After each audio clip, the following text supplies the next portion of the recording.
Salve amigos! Mais um super episódio do podcast Experts, diretamente dos estúdios da Geração X, o melhor estúdio da Avenida Paulista, voltado para frente da avenida, e o programa de maior audiência de mais de 70 podcasts que se tem aqui. Gente, hoje, sob o patrocínio da Modus, Centro de Formação de Vigilantes, do IBRAGESP, do Instituto Brasileiro de Gestão e Ensino, nossos amigos Cleiton Magno e do nosso amigo Lima. Nós temos um convidado especial. Como é que tá essa história aí, Andrade? Cara, eu anunciei aqui e aí? Pô, você anunciou, mas pra lá de especial. Você já falou o nome do convidado? Como é que eu vou apresentar ele? Mano. Sem Cara, querer. prazer enorme em receber meu irmão Cleiton Magno. Seja muito bem-vindo, meu irmão.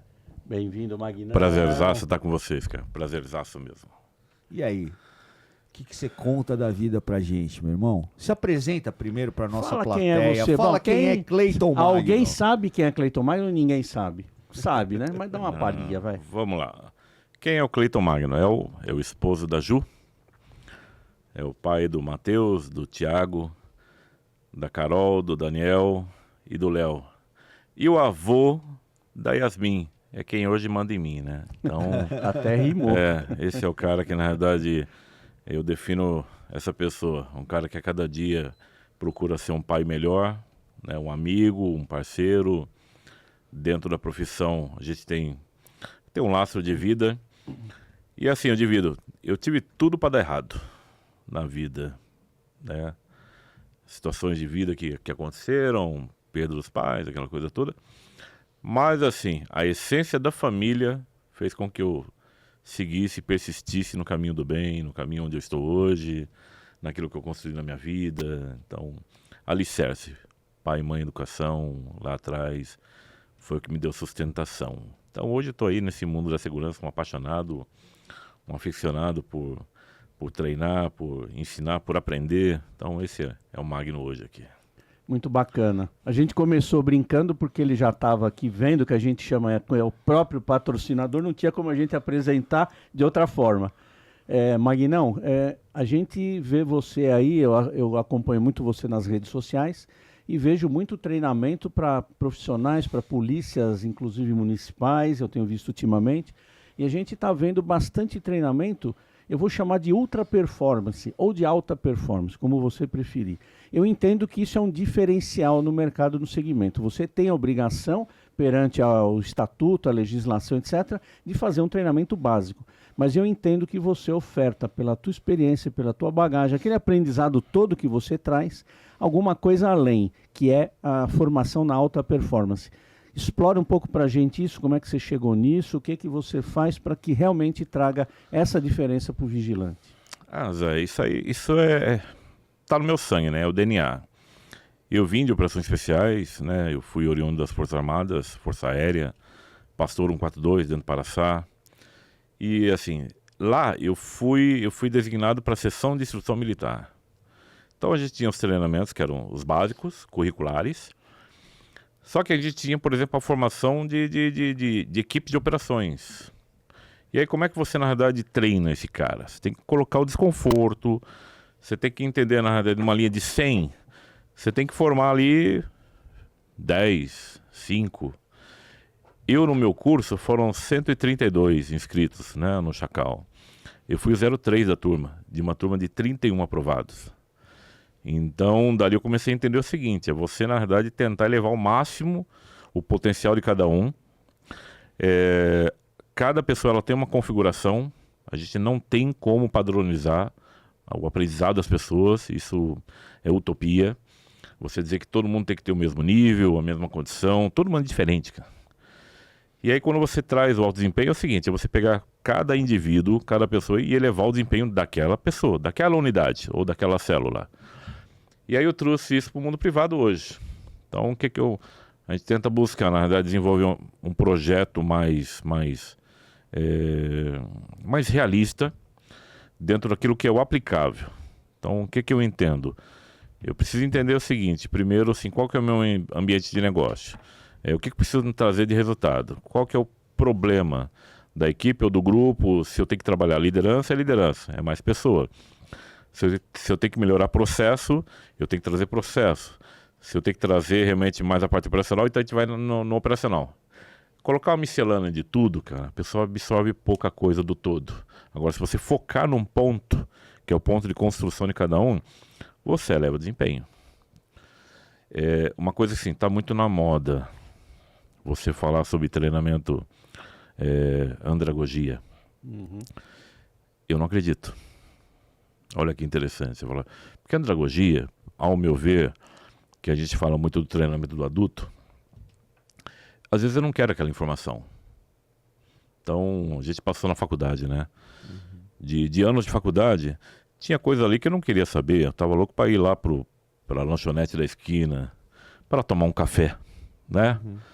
E aquilo não me atraía, não me encantava. Claro, a gente está treinando adulto, só que precisa entender o seguinte, não é andragogia, é antologia. Quando eu trago para antologia, o que é antologia? É o assunto marcante, é aquilo que de fato marca, aquilo que é aplicável. Eu vou em busca daquilo que me interessa. Esse é o primeiro ponto. Eu tenho que identificar dentro do público aquilo que interessa para o público. Se eu for muito conceitual, na realidade, a pessoa vai falar, tá, isso eu já sei, cara. Isso é só conceito. Isso que você está falando é muito bonito. É andragogia.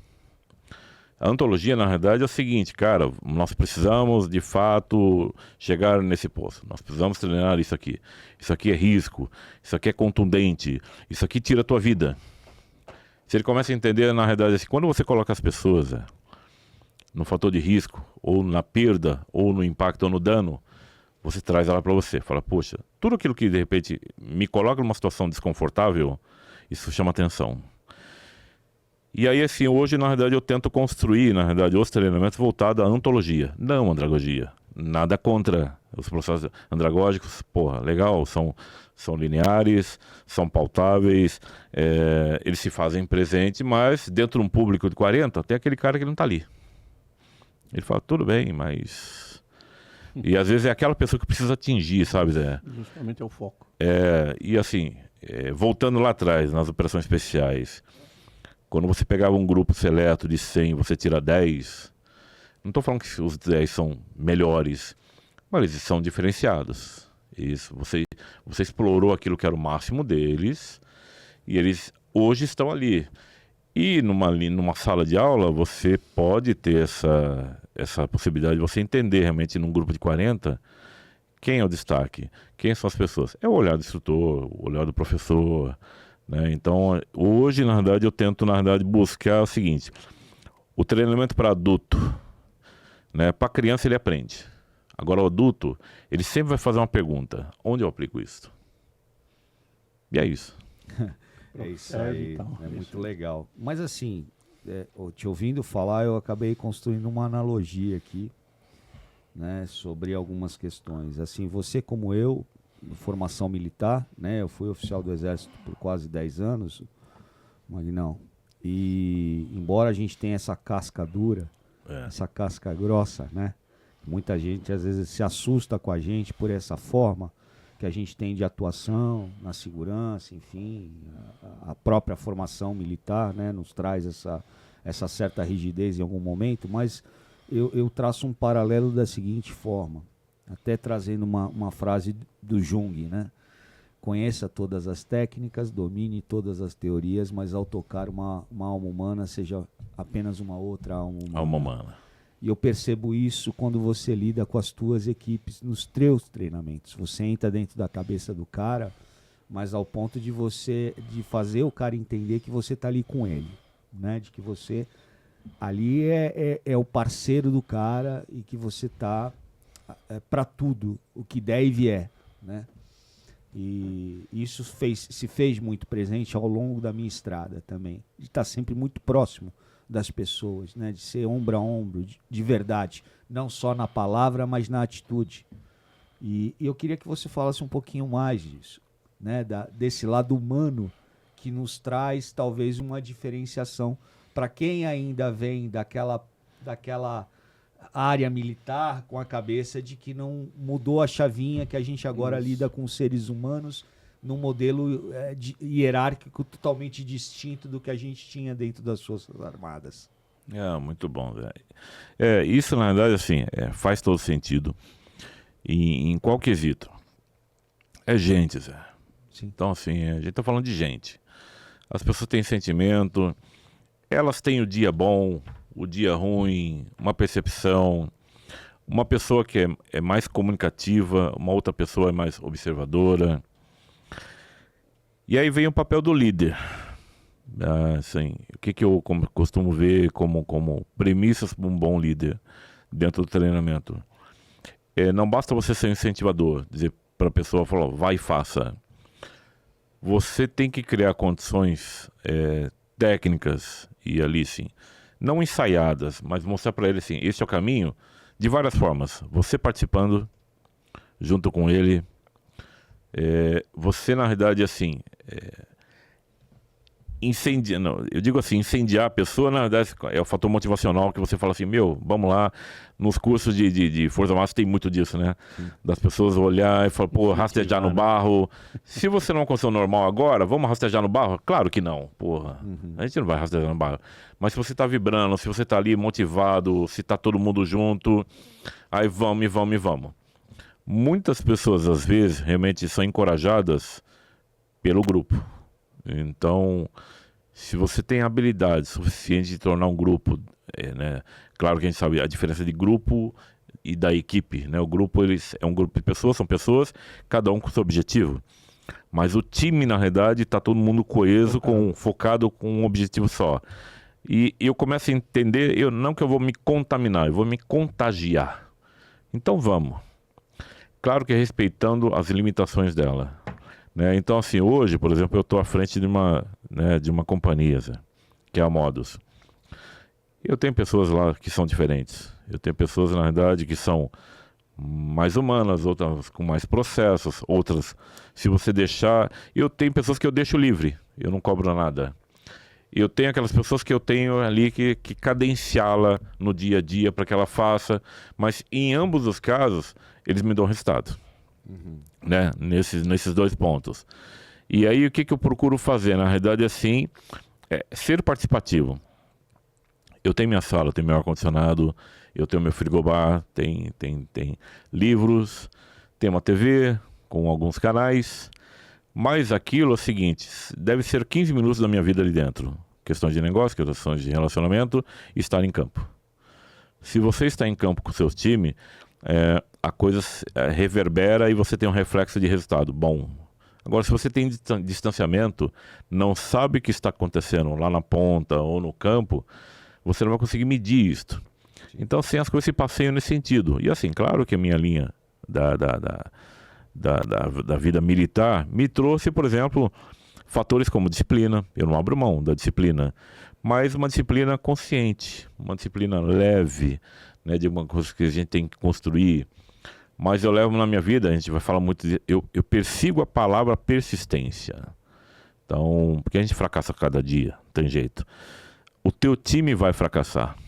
Agora sim, o que você vai fazer com isso? Então, quando um membro seu fracassar, quando um membro seu, na verdade, fizer algo errado, né?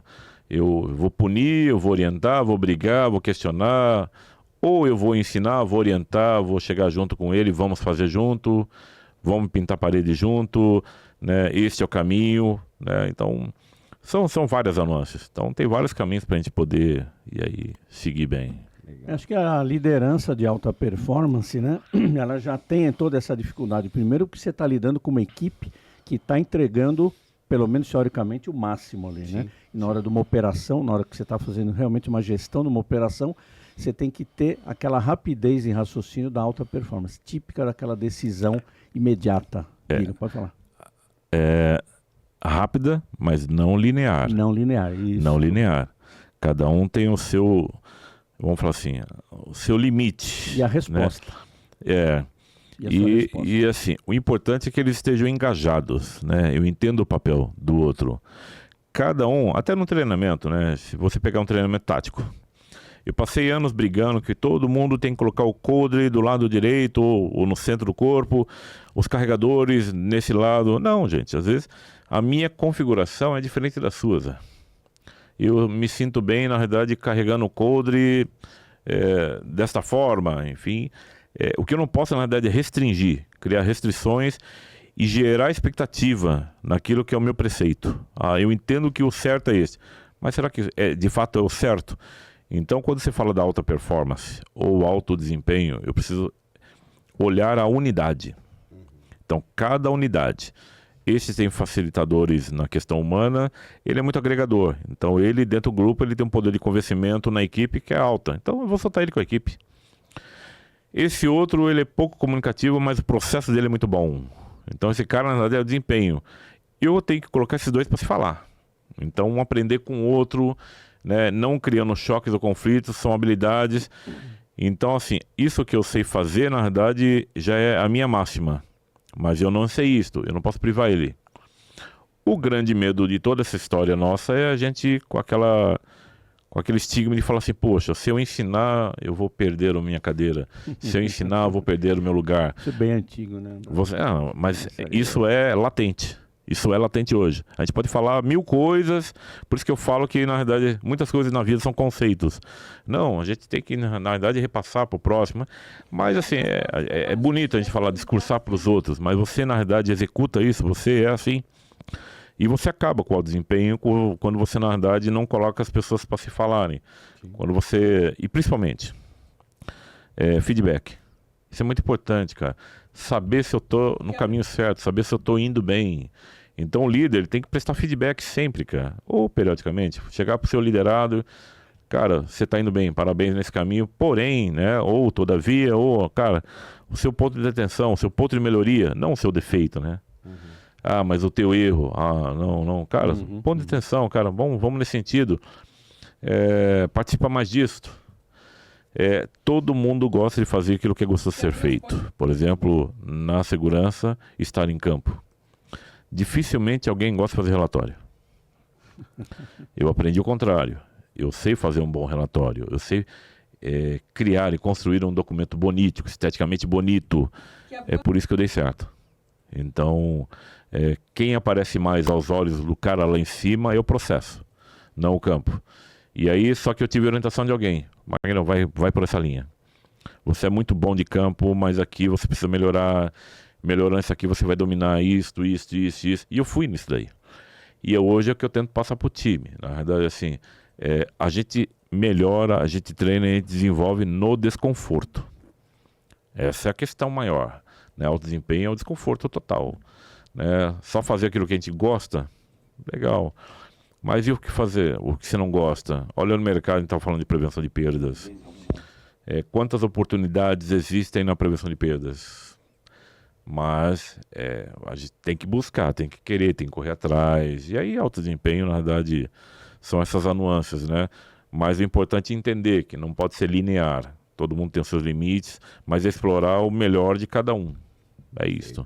Eu ia complementar porque eu percebi, andei vendo você nas redes sociais, e eu ia chegar nesse ponto aí, essa coisa da alta performance, uma coisa que não pode ser linear, e eu vi você preparando equipes de guardas civis, ou agora polícias municipais, né, que já está permitida a nomenclatura, e que você dissesse como é que você, quando encontra essa formação policial, inclusive municipal agora recente, são as polícias mais recentes que tem, e você tem que dar para eles esse choque do que é a coisa que você vem que traz uma experiência totalmente diferente daquela coisa policial, daquela coisa do preparo, da estratégia de olhar e saber o risco que ele está correndo e se antecipar ao risco, até quando eu vi um treino de direção defensiva, tá certo?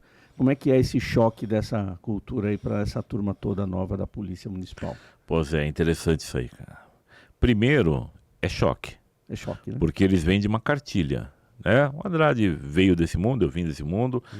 Há uma cartilha muito antiga. A segurança privada, nós estamos com o Estatuto de Segurança agora, né? A nossa cartilha era de 83. Antiga, e aí você olha, por exemplo, dentro das instituições de segurança pública, vamos assim chamar de cartilha também. Mas a grande questão maior é o seguinte, é você olhar, por exemplo, um gordinho, paisano que nem eu, dando aula para policiais municipais. Os caras vão olhar para mim e falar, pô, quem é esse cabra aí? Que é esse cidadãozinho aí, né? Por que não um policial municipal, né, de patente? Era o nosso pensamento lá atrás. Então, a gente da Brigada Paraquedista olhava, pô, coturno marrom, né, boot marrom, pé preto, então a gente sempre ficava nessa zoeira. E aí era inaceitável na época você, na verdade, receber algum tipo de instrução. E a gente tinha instrução sobre a parte de tropa de choque, enfim, outras demais, mas com outras pessoas. Da mesma forma, há pouco tempo nós temos mulheres nas operações especiais. Então, primeiro é um choque. Segundo ponto, nós ainda estamos engatinhando para a cooperação entre as forças. Engatinhando.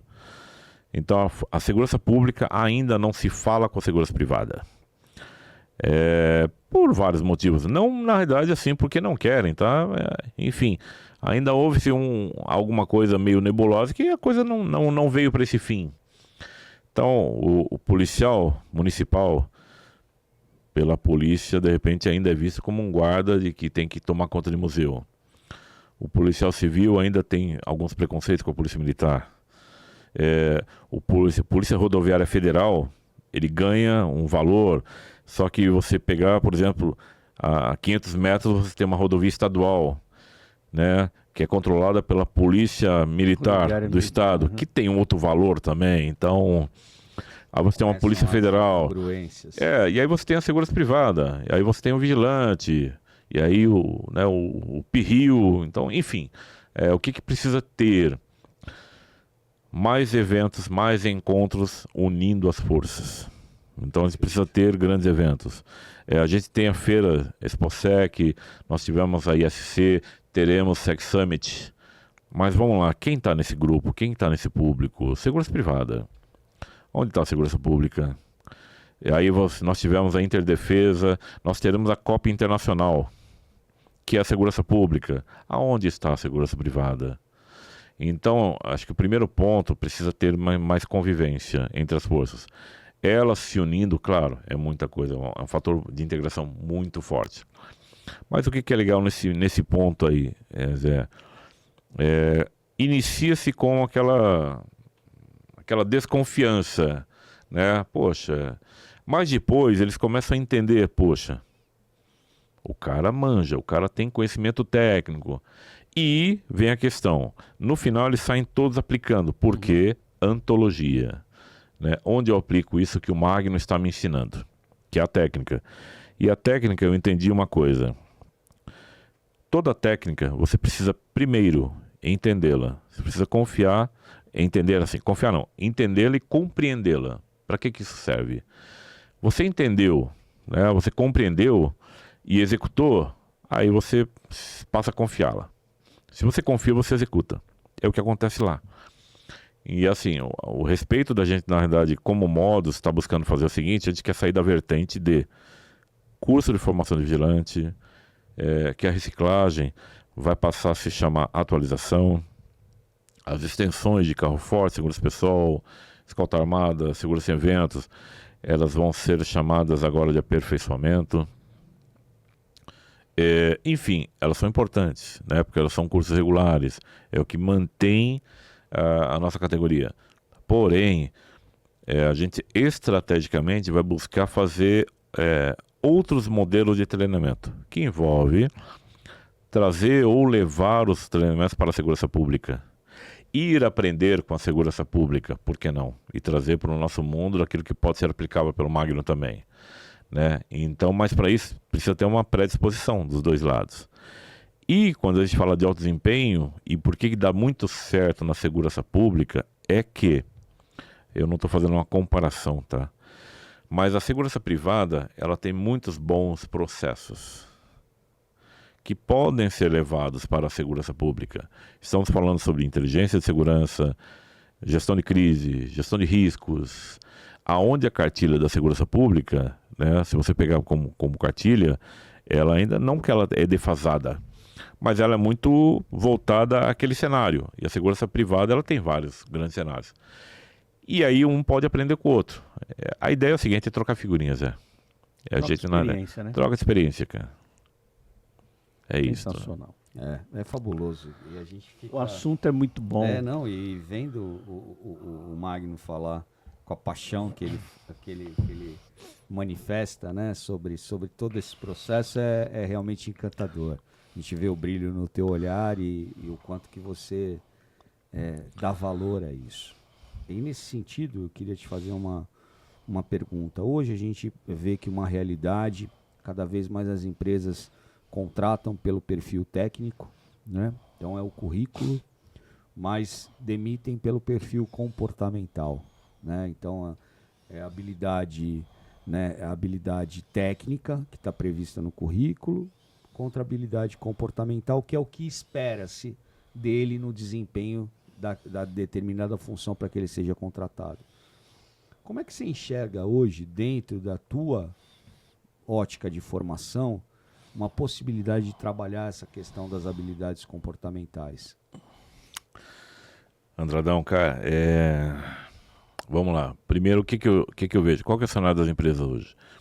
Muito imediatismo. É muito frenético, tudo é muito louco. Então eu fecho contrato, vendo contrato, pego posto, ganho posto, cobre posto. E assim, eu quero colocar gente no contrato, cara.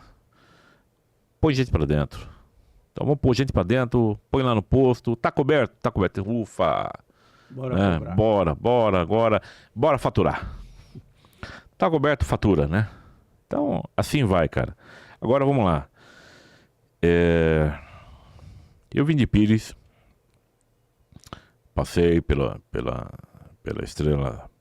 Estrela Azul, conhecendo algumas pessoas de lá, mas fui para Infarvigil. E fui para as empresas. Eu fui assim, prestador de serviço, eu fui treinador em academias, a minha escola foi em Infarvigil. Como prestador, passei por algumas empresas e fui tomador, fui cliente. Então olha que interessante. Eu no passado eu sempre fui cliente Grabber, né? A Grabber, né, antes da fusão aí da compra com o grupo GPS, que hoje está aí. Mas o motivo assim é qualidade e resposta. Me respondi e-mail. Ok. Na Infarvigil, assim, eu hoje só sou instrutor porque algumas pessoas acreditaram em mim. Uma delas, o Alberto, que tá nos Estados Unidos, né? Albertão, cara. Ele olhou pra mim e falou, pô, quer fazer um estágio? Quero. Mas eu tinha um outro problema. Eu, na época, trabalhava no Shopping Morumbi. Inclusive o rapaz lá do Matheus, né, que foi solto aí, que atirou nas pessoas. Uhum. Aquele fato ocorreu comigo. Isso, eu ia perguntar. No cinema? Foi. Dentro do cinema. Tá. Isso. Eu sou a pessoa que pegou o primeiro caso de atirador ativo no país, cara. Aquilo foi comigo e o cara tá solto aí. Mas vamos lá.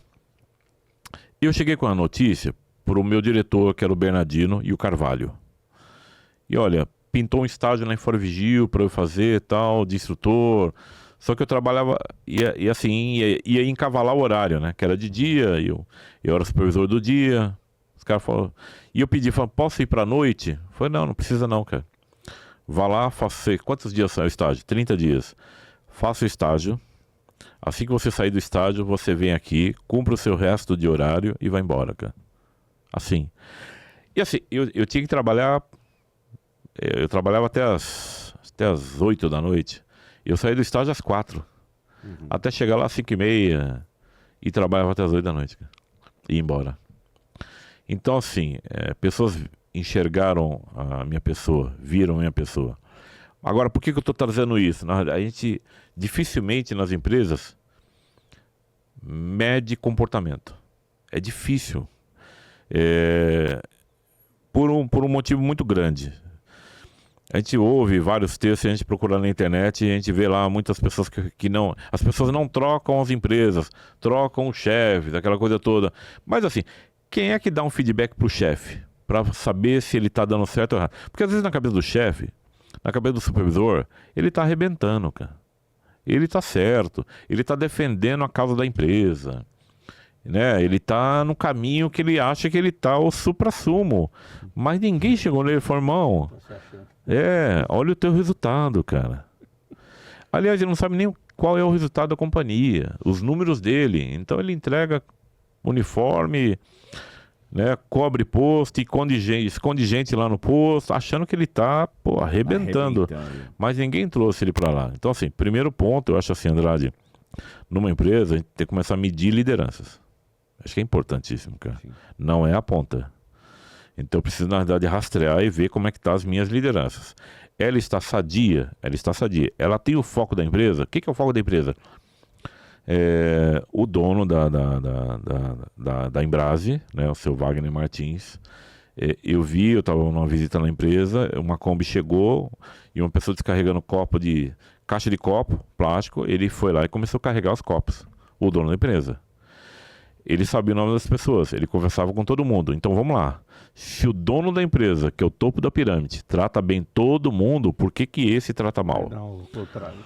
Mas esse cara que trata mal, não é que ele trata mal, ele acha que ele está arrebentando, ele acha que ele é o defensor.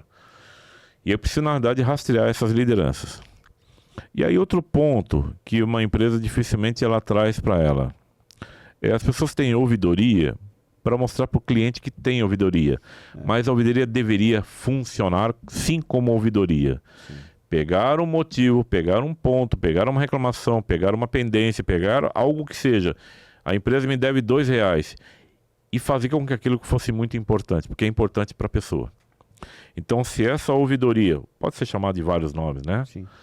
Se ela de fato funcionasse bem e de forma liberta, respondendo diretamente ao CEO, ao diretor, legal, cara. Porque muitas coisas não chegam. E aí o funcionário que ele está lá na ponta, ele começa a se desmotivar, ele começa, na verdade, a achar que a coisa não vai mais, né? Então eu acho muito importante o seguinte, claro que olhar para as pessoas é importante, claro, eu tenho uma filosofia, a gente tem que contratar difícil e demitir fácil. Não pode contratar fácil e demitir difícil. Né? Contratar fácil e colocar qualquer um para dentro. Sim. Né? Tem que ser o contrário. Mas isso que você falou, Andrade, de fato é assim, as pessoas são contratadas pelo fator técnico e demitidas pelo fator comportamental. Cara, é casamento, é um relacionamento. Sim. Esse cara não foi da noite pro dia que esteve assim. Vamos lá, o cara tem 6 anos na empresa, cara. Então, quer dizer, em 6 anos, o cara não serve. Então, demorou 6 anos para entender que o cara não é bom. Mas assim, o cara começou a ver, chega um momento que ele sabota. E a pessoa que mais tem poder de influência em sabotar a empresa é o cara da ponta. Uhum. É o coadjuvante. A gente não vai falar de nome de apresentador de TV, mas a pessoa da TV batia, a equipe olhou para ele e falou, começaram a pegar o pior ângulo dele. Né? Quando eles chamavam um tape, apresentavam outro. Então é assim, cara. Sim. Então olha pro teu time, trate bem, são pessoas, cara. Todo mundo tem sentimento, cara. Né? E aí, se a gente, na verdade, acho que não é o fórum de discutir isso aí, mas olha o volume e a cadência de depressão, pessoas, na verdade, desmotivadas, e aí desencadeia. Sim. E aí você vai lá e bate nela. E a gente precisa ter, na verdade, essa ouvidoria, precisa ter alguém ali olhando. E sim, cara, empresa, ela é formada por gente, o Andrade fala muito disso daí. O tempo todo fala. E aí eu já peguei eu falo isso dentro, eu adotei isso aí dentro da empresa, cara, nas palestras. Cara, a gente tem que transformar isso aí, são pessoas, cara. Né? A gente tem que levar por esse lado aí. Sim. É isso. Tem muito que a gente vê aí. Eu tenho escrito aí, essa semana eu comecei, então são 5 capítulos sobre o ego. Eu li o livro sobre o ego é seu inimigo. E quando você fala aí do chefe que bate, que não sei o que, eu vejo muito ego nisso aí. Por conta de que eu acabei de ler o livro, eu fiquei impressionado com isso. Que a gente pensa que a gente é chefe, a gente sabe, a gente conhece. Não, você está se defendendo. Você está querendo pisar em alguém para você aparecer e dizer que você é o cara. Né? Como é que nesse momento que você vem no treinamento, você é o cara que está lá na frente, é um cara que é o ícone, é uma referência. E você sabe que é no mercado. Como é que você lida com isso para mostrar para aquela turma que vai ser líder de alta performance que ele não pode misturar o ego com o conhecimento dele? É um limite ali, né, Magno? E assim, é difícil dosar isso, hein, Zé? Né? Cara, é muito difícil. Por isso que a gente tem que ter, assim, muita sensibilidade, muito tato, muito feeling, expertise em olhar as pessoas, cara. Ninguém é igual a ninguém. E aí você num grupo de alunos, aí eu volto a dizer, isso é o seu lastro. Isso é o quanto você, na verdade, se envolve com aquilo que você faz. Eu tenho essa facilidade em olhar assim, eu tenho um tirocínio fora do comum, em olhar quem é quem ali, ver quem está mais antenado, quem não está. É claro que eu não vou expor aqui, mas já teve treinamento que eu, batia no cara. Os caras falam, pô, mas você está batendo, mas tem o horário, tem o lugar, o ponto e quem. E o cara vai responder bem. Faça isso numa hora errada, faça isso com uma pessoa errada, você perdeu o curso, você perdeu a equipe. Então tem time para tudo. Tem o time para ser chefe, para você dar bronca, para você chegar em todo mundo, que é um fator até de estimular. Mas tem a forma que não. Agora sim, as pessoas na realidade assim, elas se convencem quando você na realidade passa a ser a referência como exemplo. Quando você se coloca também em alguns momentos como aprendiz, cara. Quando você assim, eu sou o diretor executivo da música, mas eu como com os meus instrutores. Eu como com minha equipe, eu almoço com eles. Então, eu tenho almoço de negócio lá no Coco Bambu? Tenho, cara, mas é aquele dia de negócio. E eu já levei o meu time também para comer fora junto comigo. Então, assim, vai muito do vai e vem. Eles começam a entender, cara, vale a pena, e então dá.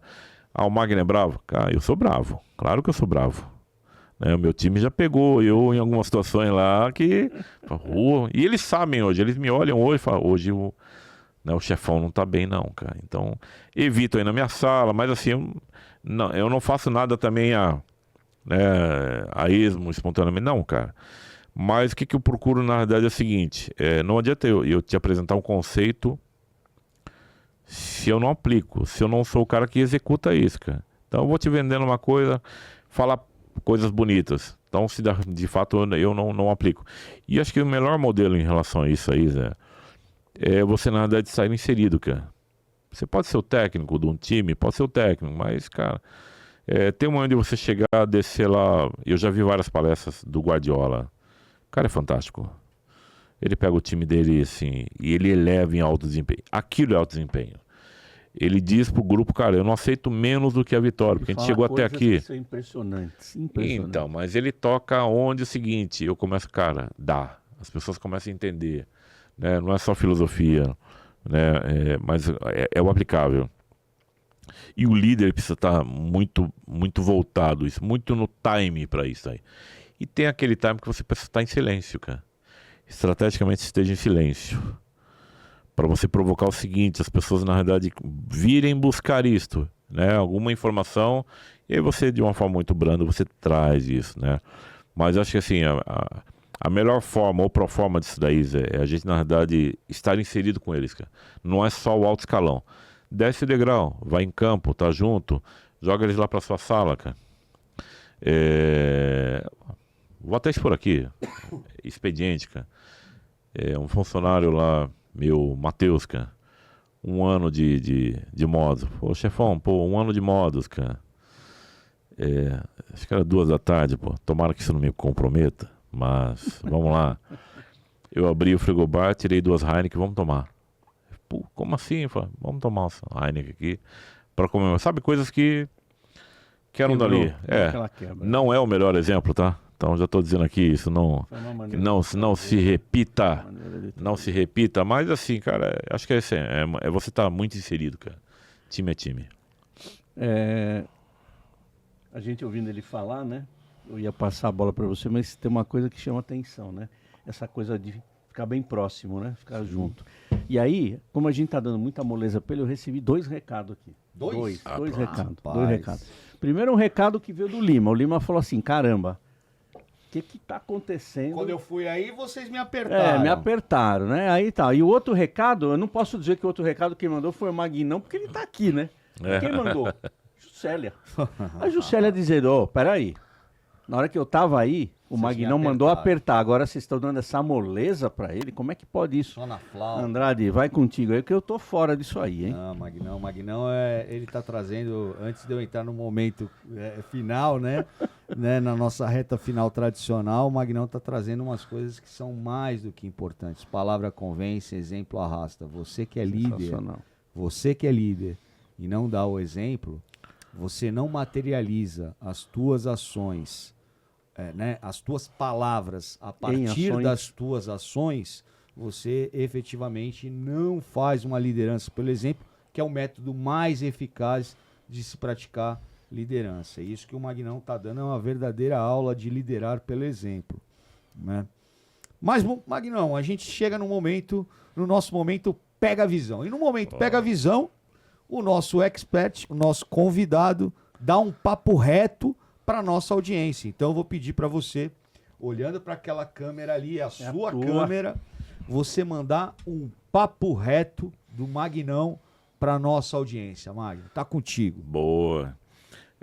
Eu vou, papo reto, que eu vou passar aqui é o que eu sigo, é o que eu persigo. Eu sempre digo para mim mesmo que a persistência é o caminho do êxito. Persistir é o caminho para você ter o sucesso. O que a gente sempre fala sobre isso? No mundo das operações especiais, a gente tem lá uma condição que é nunca toque o sino. Tocar o sino, né, num curso de operações especiais, isso simboliza que você está desistindo de um sonho, está aceitando o fracasso, e aquilo, na verdade, vai te tocar, aquilo vai mexer contigo. Então, nunca toque o sino. No nosso dia a dia, se a gente olhar, a gente não tem a noção de que a gente não materializa, muitas vezes, que a gente toca o sino. Quando você desiste de algo.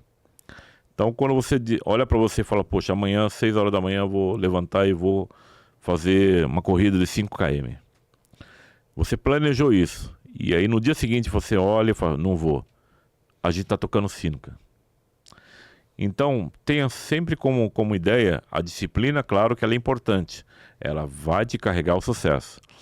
Mas o que vai materializar isto é persistência. É você persistir, não desistir. Né? Então, assim, a dor, ela dura pouco, mas a glória é para sempre. Força e honra. Força e honra, meu irmão. Isso aí. Muito bem. Foi mais um super episódio Zexperts que a gente fez com muito carinho para vocês, meu irmão Zé Andrade e eu. A gente tá sempre junto aqui para atender tudo aquilo que vocês querem ouvir. Foi um prazer receber você aqui. A gente sabe dos compromissos, sabadão, né, Andrade? Pois é. Sábado é especial. Cara. Sábado é especial. E eu agradeço muito a tua presença. É uma honra para nós experts ter você como um apoiador nosso. E por isso que você está sempre com a gente, não só presente aqui, como sempre no nosso coração e na nossa mente em agradecimento. Certo, irmão? Principalmente no nosso coração. Principalmente. Isso é o principal. Então, vamos lá? Vamos lá. Pessoal, fechamos mais um. E aí, Andrade, como é que foi? Pro alto e avante. Vamos pra cima, vamos embora. É isso aí, galera.